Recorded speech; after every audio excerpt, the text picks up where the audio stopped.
do support fracking, and I support fracking, and I stand and I do support fracking. Were any of you surprised that Senator Uncle Fester will not be punching the old Senate clock anymore after spending a few days in the hospital when he began to feel lightheaded after Joe Biden's brilliant State of the Union speech? Which, by the way, if you did listen to the entire State of the Union speech, it could be cause for anyone with a triple-digit IQ to become lightheaded after dropping off so many IQ points, putting up with the garbage that was coming from the microphone. I mean, going to the emergency room because you feel lightheaded is more lame than calling your doctor and telling them that you're thinking of bending at the waist with a new exercise. Just remember, folks, we were told that John Fetterman was fit to serve. That's what the Democrats and the misinformation fake news media told us when people questioned whether or not Fetterman could fulfill his duty as a U.S. Senator. Now, Fetterman has gone to the hospital 2 weeks in a row, and he has barely served 1 month on the job. His latest reason for heading over to the hospital was clinical depression. Maybe he realized that he's a Democrat. I know that would depress the living hell out of me. Let's get into it. Hey, everyone. Welcome back to the channel. So Fetterman suffered a stroke during the election campaign, and the Democrats were scared to death that they were going to lose the election to Dr. Oz, and so they lied, and they told everybody that he was fit as a fiddle to serve. So now what happens if Fetterman's unable to do his job permanently throughout the rest of his term? It means that Governor Josh Shapiro could name a temporary replacement who would serve until a special election would be held for Fetterman's seat in the Senate. Now that means that the Republicans would get a second chance to retain that seat. But how much do you want to bet that the slimy Josh Shapiro will turn the word temporary into 6 years? So Uncle Fester checked himself into Walter Reed Military Medical Center for treatment for clinical depression.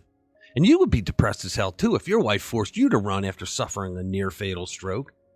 What is it with the wives of Democrat politicians? Jill Biden was the one who pushed Joe to run when she knew that he had no business running anywhere but to the bathroom.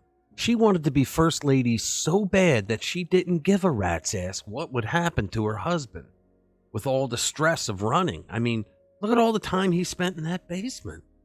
CNBC obtained Fetterman's chief of staff statement. It says, quote, on Monday, John was evaluated by Dr. Brian P. Monahan, the attending physician of the United States Congress. Yesterday, Dr. Monahan recommended inpatient care at Walter Reed. John agreed, and he is receiving treatment on a voluntary basis. After examining John, the doctors at Walter Reed told us that John is getting the care he needs and will soon be back to himself. They're saying in 3 weeks. Now, I don't know anybody that has been cured of clinical depression in 3 weeks. Do you? It's like I said, he's not in there for clinical depression, folks. He's in there for some serious problems with his health. So the wife lied, Uncle Fester lied. Misinformation fake news media lied, and the Democratic Party of Pennsylvania lied when they told us that Fetterman was fit as a fiddle. They just forgot to tell us that the fiddle was smashed during an 8-year-old temper tantrum. Everything about this Fetterman story has been a cover-up of lies. I mean, after he was introduced in the debate and was asked a question, he started the night out by saying, hello, good night, everyone. That should have been a real bell going off in people's heads. It should have been a clue that the man is not fit to run for the U.S. Senate, let alone work in the U.S. Senate. But the Democratic Party is filled with a bunch of political whores who will stop at nothing to win. And that includes pushing a man to the brink where he is now permanently disabled because he did not take the necessary time to heal himself. And now we're going to have to sit back and put up with the bullshit lies that are going to come out from now on about Fetterman's situation. They're going to tell us that he's okay. He's just going to be away in the hospital for clinical depression for 3 weeks.